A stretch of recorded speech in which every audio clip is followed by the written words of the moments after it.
আসসালামু আলাইকুম। আমাদের ঘাসের জমির পাশে বেশ কিছুদিন আগে আমরা কিছু কচু চাষ করেছিলাম। সময়ের অভাবে আমাদের এখানে তেমন একটা আশা হয় না, যে কারণে এই কচু ক্ষেতের তেমন একটা যত্নও হয়নি।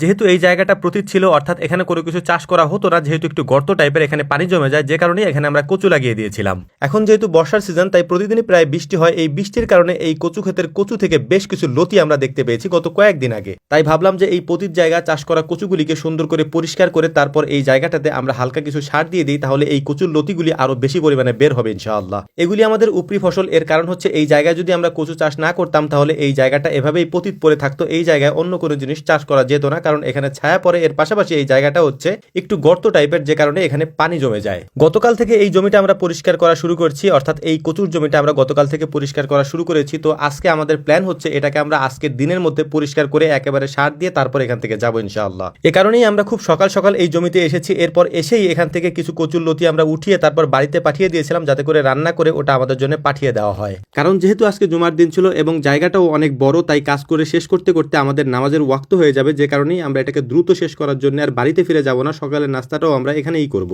ব্যক্তিগতভাবে ডাল দিয়ে কচুর লতি আমার অনেক বেশি ফেভারিট একটা খাবার, যে কারণে এটাকেই আমি মূলত সকালের নাস্তা হিসেবে বাড়িতে পাঠিয়ে দিয়েছিলাম, মানে নাস্তা তৈরি করার জন্য এটা পাঠিয়ে দিয়েছিলাম। এর সাথে আমাদেরকে ডিম ভুনা করে দেওয়া হয়েছে বাড়ি থেকে। খাবার আনার সময় খাবারের প্লেট না আনার কারণে আমরা কলার পাতা বিছিয়ে তার উপরেই খাওয়ার চেষ্টা করছিলাম। আলহামদুলিল্লাহ, আমরা মানুষ যেহেতু বেশ কয়েকজন এসেছি, এটার কারণ হচ্ছে যে এটাকে আমরা শেষ করে যাব, যে কোনোভাবেই হচ্ছে জুমার নামাজের আগে এটাকে আমরা শেষ করে তারপর এখান থেকে যাওয়ার চেষ্টা করব। তাই খাওয়া দাওয়া শেষ করে আমরা দ্রুতই আমরা আমাদের কাজে লেগে পড়লাম। কচুর এই গাছগুলি যদি আরো কয়েকদিন আগে পরিষ্কার করে দেওয়া যেত, তাহলে লতির পরিমাণ অর্থাৎ লতির ফলনের পরিমাণ আরো অনেক বেশি হতো আলহামদুলিল্লাহ। তবে আমাদের কাজের ব্যস্ততার কারণে সে কাজটা আমরা করে উঠতে পারি নাই। তো আজকে আমরা এটাকে সম্পূর্ণ করে যাব ইনশাআল্লাহ। আমাদের পরিষ্কার করার কাজটা প্রায় শেষের দিকে। এই কাজটা কমপ্লিট করার পর এখানে যে লতিগুলি আছে, মানে কচুর যে লতিগুলি হয়েছে, এগুলিকে আমরা এখান থেকে ছিঁড়ে নিয়ে যাব, কারণ অনেক বেশি লতি এখানে আছে আর বেশ কিছু লতি আমরা সকালবেলা ছিঁড়েছি। তো এই সবকিছু মিলিয়ে সবগুলিকে আমরা এখান থেকে নিয়ে গেলে পরবর্তীতে এখান থেকে ভালো পরিমাণে লতি আমরা পাবো ইনশাআল্লাহ। এই কচুর ক্ষেতে এখনো পর্যন্ত আমরা কোনো সার প্রয়োগ করি নাই, অর্থাৎ লাগানোর পর থেকে নিয়ে এখনো পর্যন্ত তো এমন কোনো সার প্রয়োগ করা হয়নি। এখন যে লতিগুলি আপনারা দেখতে পাচ্ছেন, এগুলি মূলত হচ্ছে একেবারে সারবিহীন একটা লতি।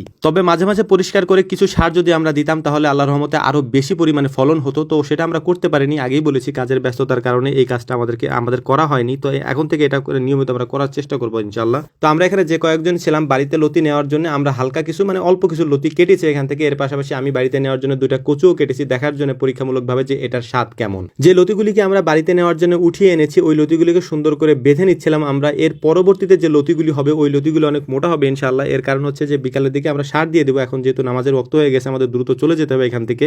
এখন যে লতিগুলি দেখতে পাচ্ছেন, এগুলি মূলত হচ্ছে আগাছা টাইপের লতি। এই লতিগুলিকে আমরা উঠিয়ে ফেলেছি। এর পাশাপাশি যে মোটা লতিগুলি এখানে রয়েছে বা আরো যে লতিগুলি এখানে আছে, সেগুলিকে আমরা ছিঁড়ি নাই, কারণ এগুলো ছোট ছোট টাইপের। এগুলি 2-3 দিন পরে একটু বড় হলে তখন আমরা ছিড়বো ইনশাআল্লাহ। তো বিকালবেলা আমরা অনেকক্ষণ অপেক্ষা করেছি বৃষ্টি থামার জন্য। কখন বৃষ্টি থামে, বৃষ্টি থামতেছিল না। তারপর বৃষ্টির মধ্যেই আমরা সার দেওয়ার জন্য চলে এসেছি। এতদিন একেবারে অযত্নেই এই কচুগুলি এখানে বড় হয়েছে, আমরা একেবারে যত্নই করিনি। তো আজকে আমরা সুন্দর করে জায়গাটাকে পরিষ্কার করে দিয়েছি। এর পাশাপাশি এই জায়গা থেকে যে অবাঞ্ছিত কচুর লতিগুলি ছিল, সেগুলিকে আমরা ছিঁড়ে নিয়েছি।